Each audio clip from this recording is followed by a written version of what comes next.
Welcome back to the suspension sessions. Remember when suspension travel was measured in millimeters? You could count on one hand.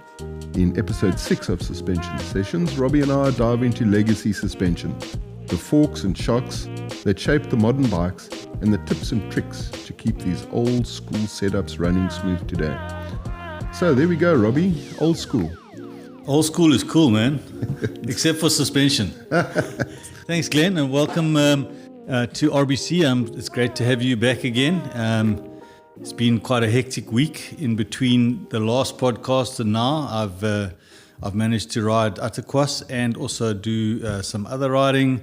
But during the 4.5 hours I rode Attakwas, I was thinking about what we're going to talk about in the podcast today. And actually, I did have a look around me, not at the front of the race where I was riding, but at the back end of the group where there's some people that were doing the half and that and the light. They were on some really old bikes, and it got me thinking that a good topic would be legacy suspension. Legacy suspension being older than the last decade, so 10 years and more. We do see a lot of it here, and we've actually got quite a lot of experience dealing with the legacy suspension. So let's dive into how to maintain and look after your older suspension. Yeah, well, talking about the Attakwas, I remember when we were standing on the start line last year, there was a lady there who asked you to look at her bike. I think she had about 4 mil of travel left in her fork. Yeah.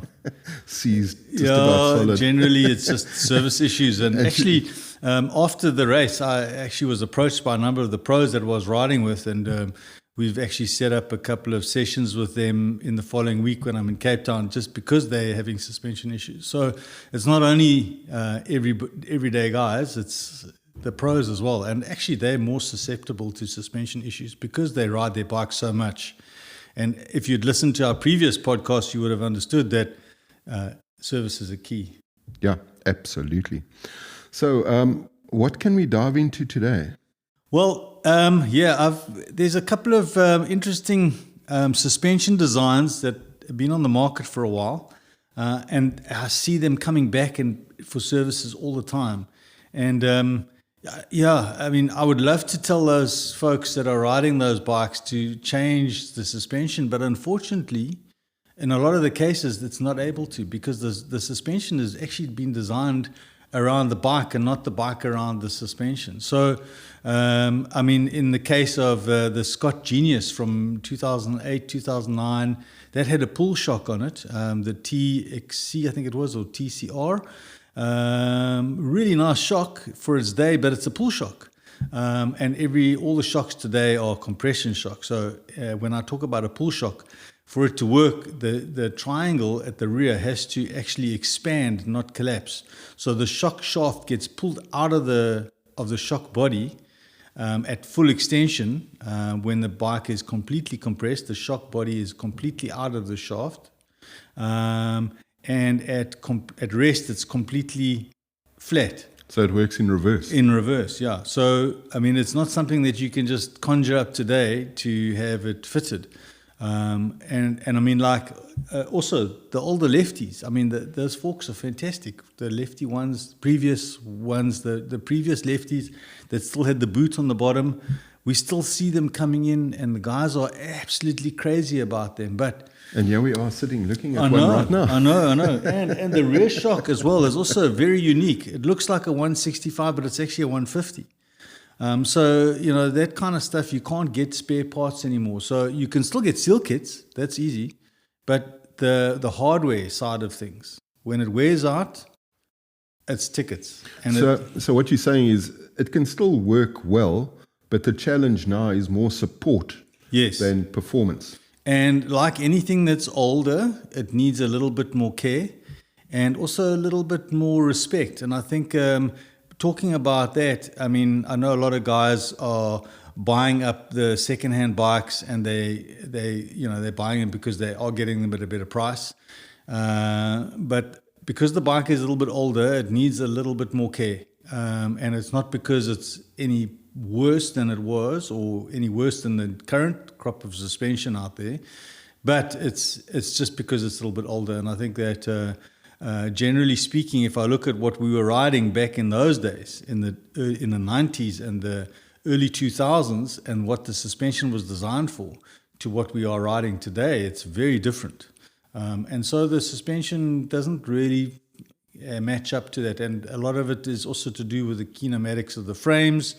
But I think in what I'm getting at is that we need to make sure that those guys that are riding those bikes need to service those suspensions and also keep them in good nick if they want to keep hold of those bikes, because it's so unique. Some of the forks back then, they had elastomer based. Oh, yes. Is it still possible to sort that stuff out? Yeah, I mean, I worked for Manitou while I had the store in Knysna. I used to drive to all the events for the Manitou guys and service all the suspensions. I mean, we had lots of. I mean, Manitou in the 90s was a huge market, and in South Africa, and we had lots of suspension systems. I mean, I remember the one year at Knysna Cycle Works, we sold about 100 forks over December. It was just absolutely crazy because no one had suspension, and all of a sudden, Manitou introduced this elastomer suspension at a really good price. Compared to the RockShox RS1 or the Mag 21, they were actually very reasonably priced, and it was a really good product. Unfortunately, the elastomers didn't last. And even today, I mean, if you get one of those forks, and I've got a few still, the elastomers, the oil just disintegrates them completely. So they need to be replaced. What we do with some of them is just replace them with a coil spring. But that's only if you don't want to ride your bike, because essentially the elastomer did two things. It was a damper and a spring at the same time. So obviously the coil is not going to do that job. So if you're wanting to continue riding the bike, we need to order the specific ones. But yeah, it was a really interesting time. And things like seals and O-rings?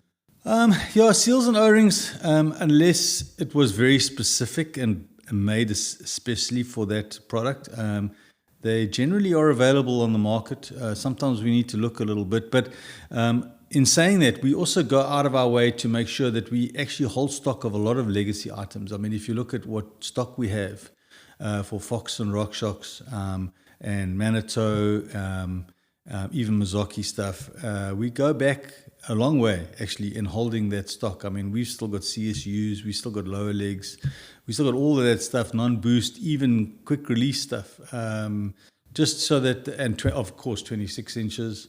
And just to make sure that that if someone has something, that we are able to take care of it, because currently the normal suppliers, the wholesalers or the importers of those are, I mean, they focus entirely on the current market, and it's not really their place to keep legacy stuff, because they need to follow with the times, and for them to hold 20 years of suspension components in stock is not going to be feasible. So we kind of take in on that role, and we help out where we can. Yeah, so this is the sort of stuff you can't fix just by reading the manual. You need to have that institutional knowledge from the old days, and then you also need to know where to look to find the parts that you need that aren't in the cycling industry. Exactly. Yeah. And I mean, I was at Barnett's Bicycle Institute in 93. I did my master's mechanics course there in the US. And we had one of our sections was on suspension, and it was obviously the current suspension of the day. And I still refer back to the notebooks that we had when we're dealing with that older stuff, because it is a little bit, well, it's very different to what we have currently, and a lot more involved, quite technical, especially the oil suspension. Yeah, and to get it to work nicely is an art in itself. Being a bit older does have its advantages. Yeah, not me though. How do you deal with the oils in the older suspension, Rob? Well, yeah, so they are very different. I mean, the current crop of suspension has a much more scientific approach. A lot more development has taken place in the lubrication side and the oils. So, yeah, you find that the older suspension calls for a different oil, but it's you can kind of calculate where you're going with it, with the current stuff. So And unless it's very specific, we will use what we have, and it will actually do better for the suspension than the older stuff. Could you upgrade your legacy suspension with newer stuff? If you think about what I said previous, the suspension is actually, the frames were designed around the suspension and not the other way around. And a lot of companies like Trek, Scott, Cannondale, just off the top of my head, without thinking too deeply about it, they had their own suspension designs, proprietary designs that were exclusive to them. Very specific to their frame. Yes. And to try and replace that it's impossible. So that way you need to then, of course, and a lot of the stuff was 26 inch as well. In fact, they were all 26 inch in those days. So quick release. Now we've got boost through axle, and obviously boost is 110, through axles 15 mil. So it's definitely not going to be the same. Okay, but there are certain things, maybe like if your eye-to-eye measurement and your stroke length is the same, is there a chance of? Yeah, of course. And so we keep quite a lot of older style suspension, not metric suspension. So the 165s, the 195s, the 184s, the 200 eye-to-eye, the 216 eye-to-eye. Those are all the older kind of legacy lengths. And we keep those in stock for exactly that reason. Obviously, then when you got a pull shock, whether it was a DT Swiss one or a Fox or a Scott, those need very specific sizes and stuff, and it's not available. Okay, and then bushings, how do you deal with those? Bushings. Bushings are bushings. So we manufacture what we can in-house. Yeah. Or we supply what's available in the market. Is valving come into it or not really? Okay, with regards to the valving, there was obviously a very different idea around suspension, and also the development wasn't there yet to create what we currently accept as the norm today. So lockouts were not the same. They were called lockouts, but they were actually suspension platforms. Where, without being too technical, you had a poppet valve that would open when the suspension got a big hit, and locking that suspension relied solely on the power of the spring behind the poppet valve to actually hold that suspension up and redirect the oil through the shim stack. And poppet valves are quite susceptible to wear and tear, so the spring will get soft. And then the poppet valve is not going to lock properly. And it's never designed like that. So if you look at the current crop of suspension, especially for cross-country bikes, the lockouts are really different. And there's normally, even on the rear shock, there's a different piston that actually deals exclusively with the lockouts. Oh, okay. Interesting stuff. So I take it all the different pivot types are quite specific to their suspension, and most probably hardware issues around sorting out pivot problems? So that's a frame thing. We don't really get into that at all. Okay. So if you have frame issues, then you need to try and find something on eBay or wherever you can. Yeah. Maybe sometime the manufacturer has still got that old stock, but generally that's not the case. If there's a frame issue, then it's best to scrap the bike. So if your pivot is oval or something like that, then that's game over. Yeah, I think if the pivot is oval, we can generally, sometimes you can machine a part that will press in there that you can still work with it. Or obviously, the bike, when it starts to look like that, it's time to consider something new. Okay, and it's very important for whoever owns the bike, because you don't get to see the bicycle, you just get the suspension. They need to ensure that the frame is good, there are no cracks, no fatigue in the aluminium or the early carbon stuff. You need to make sure that stuff is still working properly. Otherwise the suspension's not going to help. Well, we always go over it with a fine-tooth comb if it's older than like 5 years. We just generally tend to give it a good eye over, because you do pick up some cracks where the guys have over-tensioned it, and then we need to take action, because that can be dangerous. You've got your old bike with your legacy suspension, and I don't know, why does that stuff still hang around? Is it just a cool thing to have? Nostalgia. I think, if you look at my collection, a lot of it is nostalgia. I think, we've in a very short space of time, comparatively speaking, we've come a very long way. I mean, I've got 2 Cannondales upstairs on display. The one is from 87 and the one is from 97. So 10 years between them, and they look completely different. It's a completely different bike. The one has got the headset, the fatty headset. The other one, suspension in it. And the other one is a completely rigid bike with a huge head tube, a 24-inch rear wheel, 26-inch front wheel.